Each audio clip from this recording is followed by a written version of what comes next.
नीतीश कुमार को लेकर केसी त्यागी ये कह रहे हैं कि नीतीश कुमार एनडीए में ही रहेंगे। ये बड़ी खबर, क्योंकि अभी कई और चर्चाएं सामने आ रही थी। नीतीश कुमार कल प्रधानमंत्री मोदी से मिले थे, उसके बाद जो अभी रुझान आ रहे हैं, उसके बाद बहुत तरह के कयास लगाए जा रहे हैं और अब ये बड़ा बयान आया केसी त्यागी की तरफ से कि वो एनडीए में रहेंगे। सर, अपनी बात को। जी बिल्कुल, देखिए ये इस बयान पे भी पहले ये बयान इस समय दिलवाना बहुत सुना दीजिए, क्या कह रहे थे केसी त्यागी, सुनिए।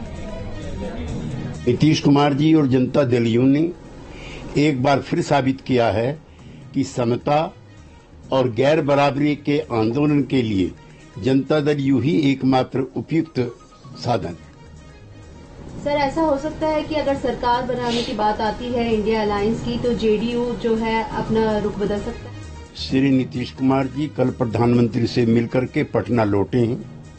हम अपने पुराने स्टैंड पर कायम हैं। हम जनता दल यूनाइटेड नीतीश कुमार जी के नेतृत्व में पुनः एक बार एनडीए में अपनी आस्था का इजहार करता है और हम एनडीए में ही बने रहेंगे।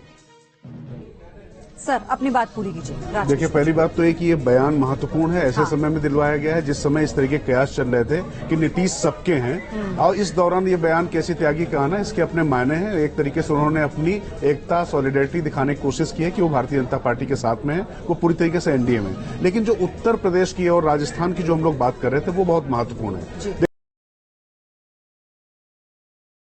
देखिए, इसको इस तरीके से भी इंटरप्रेट कर सकते हैं, जिस तरीके से पीडीए जो सोशल इंजीनियरिंग जो की पूरी तरीके से पिछड़ा, दलित और आदिवासी वाली, उसमें अगर आप देखें कि जो 2 सवर्ण जहां पर मुख्यमंत्री थे भारतीय जनता पार्टी के, एक जगह ब्राह्मण थे राजस्थान में, एक जगह ठाकुर थे, दोनों जगह भारतीय जनता पार्टी को नुकसान हो रहा है। और अगर हम मध्य प्रदेश की बात करें, वहां पर वो ओबीसी की जगह ओबीसी लाए थे और यादव एक नया प्रयोग किया था।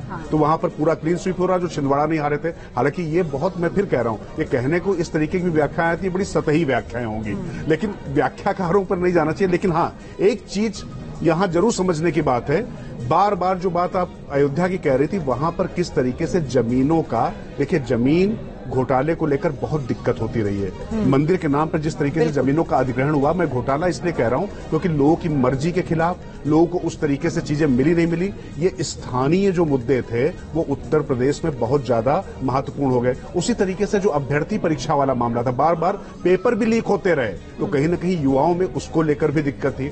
अग्निवीर का भी मुद्दा उठाया गया।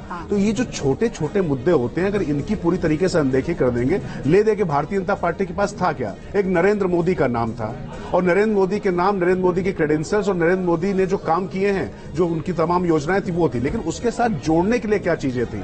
जहां पर पूरी तरीके से केंद्रीय नेतृत्व प्रभावी दिखाई पड़ा, वहां पर पूरा असर दिखाई पड़ता रहा। लेकिन जहां पर सोशल इंजीनियरिंग थोड़ा सा आपकी बिगड़ी, वहां पर दिक्कत हो गई। राजस्थान में भी वसुंधरा राजे को जो घर बैठाने वाली बात अरोड़ा जी कह रहे थे, मैं इससे बिल्कुल सहमत हूं।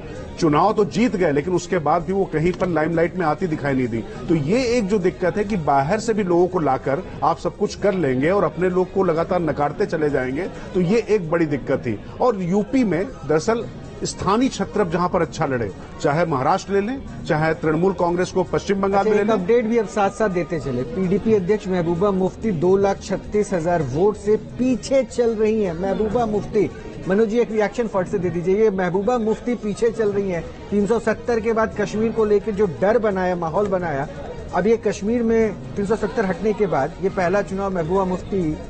देखिए, ऐसा है कि महबूबा मुफ्ती पीछे हैं और मेरे को लगता है कि ये जो फैमिली की पॉलिटिक्स थी, नए वाले कश्मीर में वो फैमिली की पॉलिटिक्स बहुत ज़्यादा चलेगी। मतलब अभी ऐसे लग रहा है कि वो चली नहीं है। लेकिन सबसे बड़ा जो वहाँ से जो पॉइंट है कश्मीर में कि आर्टिकल 370 हटने के बाद जिस तरीके से वहाँ मतदान हुआ, बहुत भारी मतदान हुआ, लोग घरों से बाहर निकल कर आए, लोगों ने भारत के लोकतंत्र में, अपने देश के लोकतंत्र में एक जो आस्था जताई, वो मेरे ख्याल से भारत की सबसे बड़ी जीत है, हमारे देश की सबसे बड़ी विक्ट्री है वो। वापस एक बार धनंजय गिरी साहब, क्या यूपी को आपने इस तरह से कैलकुलेट नहीं किया था, या फिर आपकी रणनीति से ज्यादा बेहतर रणनीति आपकी विपक्षी अलायंस की थी? अखिलेश यादव का फैक्टर ज्यादा असरदार रहा।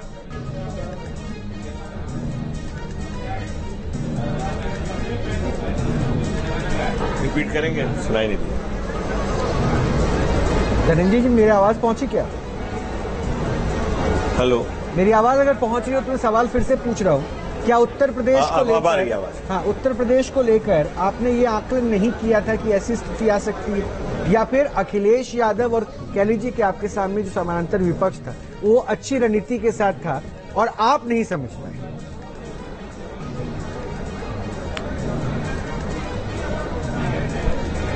नहीं, देखिए, उत्तर प्रदेश ने हमेशा हमें आशीर्वाद दिया है, 14 में भी दिया है, 19 में भी दिया है।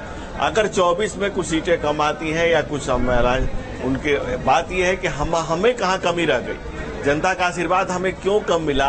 किसी भी प्रदेश में, किसी भी सीट पर, किसी भी बूथ पर हमारा मंथन वहां तक होता है, हमारा चिंतन मनन की प्रक्रिया वहां तक है कि हमारे एक बूथ से हमें कितना वोट मिला, कम मिला, क्यों मिला, क्योंकि हमारे हर बूथ पे शक्ति केंद्र है, 1 to 10 यूथ है।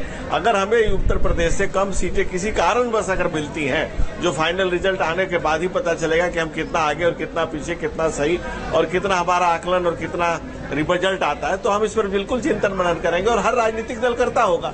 लेकिन हम इसको और भी गहराई से करते हैं और जब तक इसका चिंतन मनन की प्रक्रिया पूर्ण नहीं हो जाती है तब तक ये कहना गलत होगा, पूरी तरह से गलत होगा, क्योंकि हम उत्तर प्रदेश में ये मानकर चल रहे थे कि हम अच्छी सीटें जीतेंगे, पिछली बार से भी ज्यादा बेहतर रिजल्ट आएंगे और अगर हमारे चुनाव के रिजल्ट हमारे अनुकूल नहीं आ रहे तो इस पर विचार होगा। धनंजय जी, आपसे पहले आपके जो सहयोगी थे पार्टी के, वो बैठे थे 2 घंटे पहले, तो उन्होंने कहा कि 2 घंटे बाद हम बात करेंगे, फिर आप आंकड़ा देखिएगा। तो वो खैर अब आपके अंदर भी वो एक्सेप्टेंस आ रहा है धीरे धीरे। चलिए, ये अच्छी बात है क्योंकि आगे इससे चर्चा हमारे लिए आसान हो जाती है। विकास मेरे साथ हैं लगातार। विकास, आप क्या देख रहे हैं अब जो ये टैली है, मैं बीजेपी के लिहाज से अगर बात करूं, ये कितनी बढ़ सकती है, क्या और इसमें आप इधर उधर देख रहे हैं?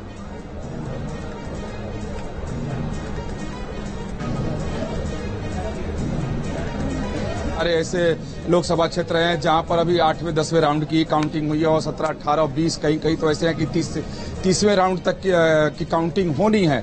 तो ये टैली कुछ ऊपर नीचे होगा, लेकिन आमूल चूल इसमें बदलाव आ जाएगा और बिल्कुल जो बीजेपी दावा कर रही थी कि बीजेपी को 370 सीट और एनडीए 400 पार सीट, तो उसकी स्थिति अब बिल्कुल नजर नहीं आ रही है और अब बीजेपी नेताओं के बयान भी बदलने लगे हैं और अब दबी जुबान कई सारे ऐसे बीजेपी के जो रणनीतिकार हैं उनका वो लोग स्वीकार करने लगे हैं, हालांकि कैमरे पर नहीं, वैसे राहुल गांधी की तस्वीर दिख रही है। ये आज बहुत राहुल गांधी की पहली साफ तौर पे दिख रहा है। सही कह लीजिए, उनके सपोर्टर्स, कांग्रेस के सपोर्टर्स के साथ बाहर थे और अब वो अंदर की ओर जा रहे हैं, उसी दफ्तर में अंदर की ओर जा रहे हैं। एक बार शुभ्रांश राय भी हमारे साथ जुड़ चुके हैं, प्रवक्ता हैं कांग्रेस के। शुभ्रांश, अब आपको बधाई दे दी जाए या थोड़ा इंतजार करें कि आप ये मान के चलते हैं कि और भी ज्यादा नंबर्स आएंगे? मैं आता हूं, लेकिन इससे पहले एक बड़ी खबर बता दूं। किशोरी भैया, आपकी जीत पर मुझे शक नहीं था, ये कहना है अमेठी सीट पर प्रियंका गांधी का। अमेठी सीट पर स्मृति ईरानी 87,000 वोट से पीछे चल रही हैं। ये बहुत बड़ी खबर है क्योंकि लगातार यहाँ पर मुकाबला दिलचस्प बना हुआ था और जैसा कि कहा जा रहा है कि जो किशोरी भैया हैं प्रियंका गांधी के, उन्होंने ये कहा था जिस वक्त उनका नाम फाइनल हुआ था इस सीट पर, आज किशोर सर, तो उस वक्त प्रियंका गांधी का ये बयान आया था कि प्रियंका गांधी ने कहा था कि हमें पूरा भरोसा है, उन्होंने ग्राउंड पर वहां काम किया है और इसलिए उन्हें जीत मिलेगी। मैं आपके पास आ रही हूँ, कांग्रेस से शुभ्रांश राय हमारे साथ हैं। शुभ्रांश राय, गदगद होंगे आज?